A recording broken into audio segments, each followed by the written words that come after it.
I want to come back to this idea that's really thematic in the film, that is love kind of renders you mute. That love doesn't require a language. Your characters don't speak, but they communicate love in ways that are not bound by dialogue. Was that your central idea from the very beginning, that idea and how to tell that story without dialogue? Well, the first thing was to come in not through the front door with the alpha males, but to come through the service entrance with invisible and silent people, nameless people. The Russian spy that cannot use his name, somebody without voice, people that are invisible to the guy that in 1954 would be the hero of the movie. The guy full of certainty becomes the villain. And what was very clear when articulating the screenplay is that everybody that had the power of speech, all the characters, all of them, have huge problems communicating. And the ones that don't speak, because silence is very precise, they communicate beautifully. And it was needed to be that because the purity of the I think that love is recognition, and recognizing the otherness and the falling in love with the otherness, and the at the same time you recognize essence from yourself. And when I was working with Sally, I gave her a little box of Blu-rays with Harold Lloyd, Buster Keaton, Charlie Chaplin, and more importantly, I said Stan Laurel. I said Stan Laurel can do everything without doing anything. Study him, and she did, and she really based very seriously a lot of her energy in the state of grace of Stan Laurel. Doug, what was Guillermo's pitch to you? Do you remember what he said to you when he first approached you about this movie? Oh, do I?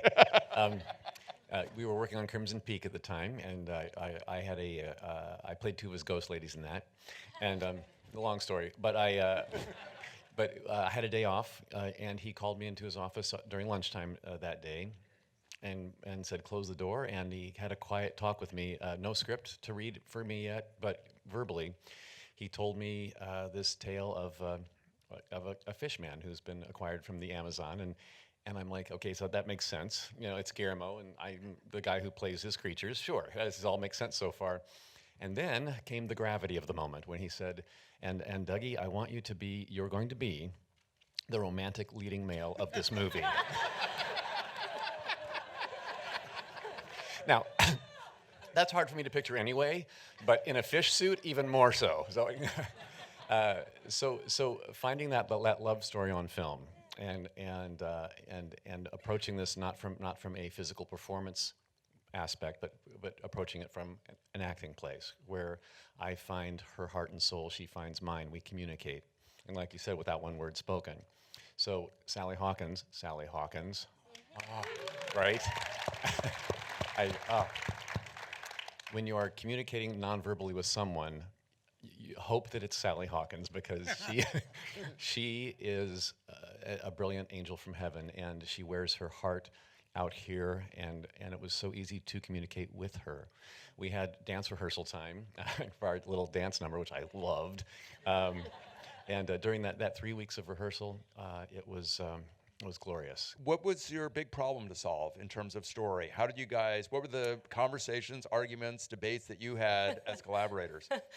Um, well, I sort of feel like the problems to solve were mainly simply the structural underpinnings of how it all worked with sort of the plot, because I think that the love story was there, and the visuals were all there, and the thematics were there, and so it was really just a matter of putting the puzzle pieces together, sort of.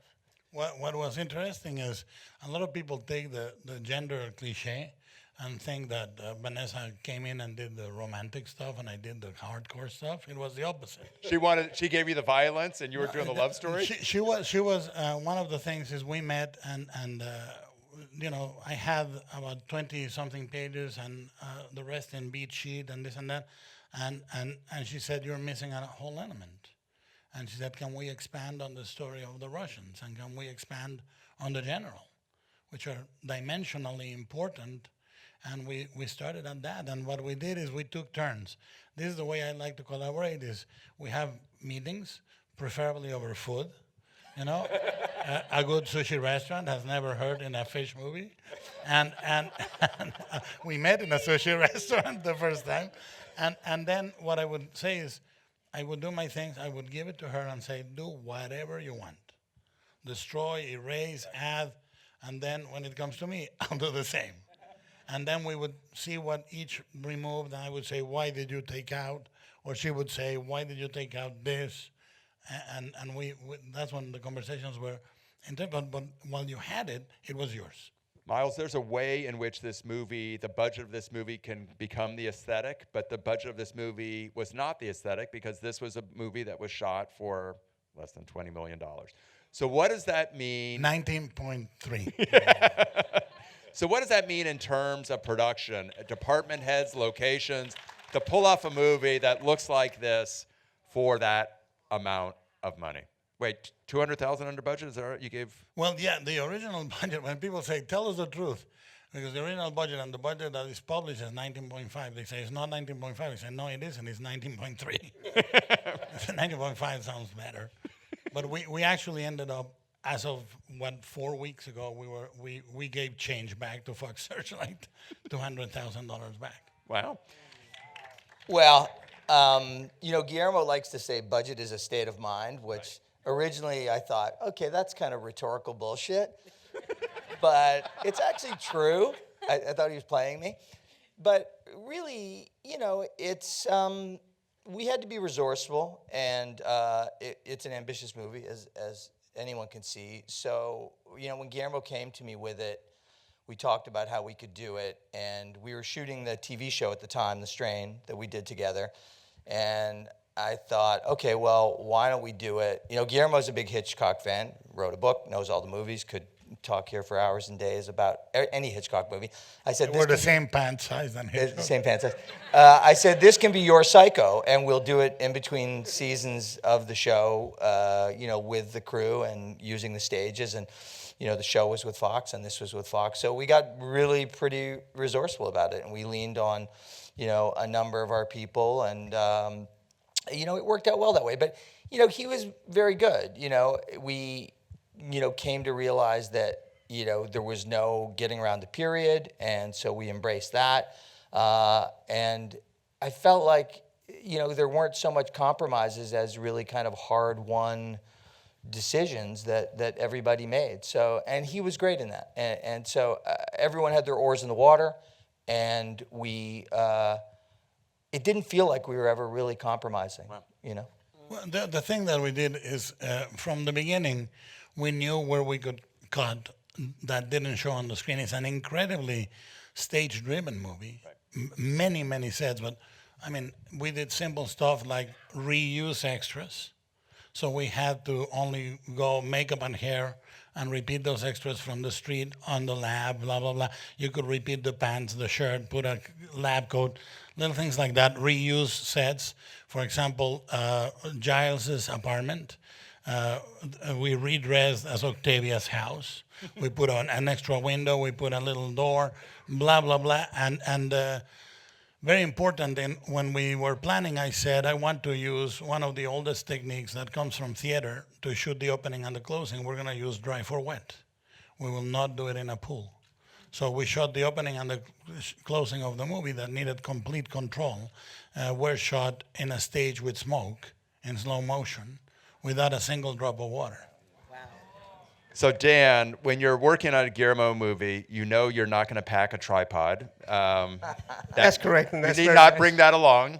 But what is the look and feel of the conversation? What was the conversation about the look and feel of the show, and especially shooting those opening and closing sequences dry for wet?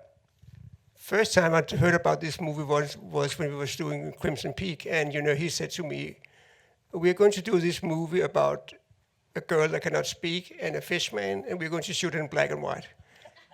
And I said yes, because all cinematographers in the world want to shoot black and white.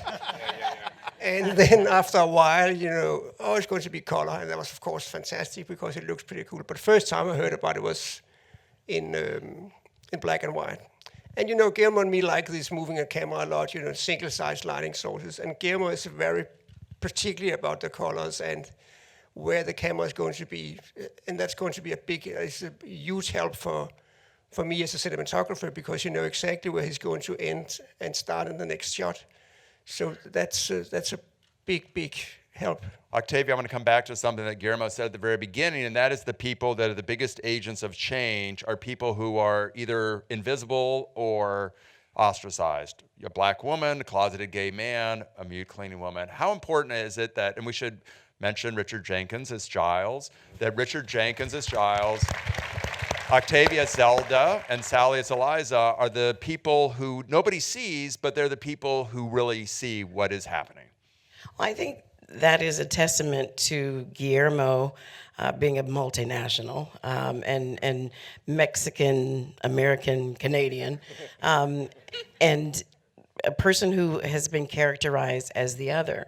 So in order to write and illuminate the plight of those people, you have to have a person who, you know, basically has earned his stripes. And I think to utilize marginalized people to tell a story of this magnitude not only allows us to be a little introspective in how we treat one another, it's just a great story. and you know, I'm grateful that he saw value in my work and thought that I could, you know, elevate Zelda. So I'm grateful to have been a voice for Eliza in some way.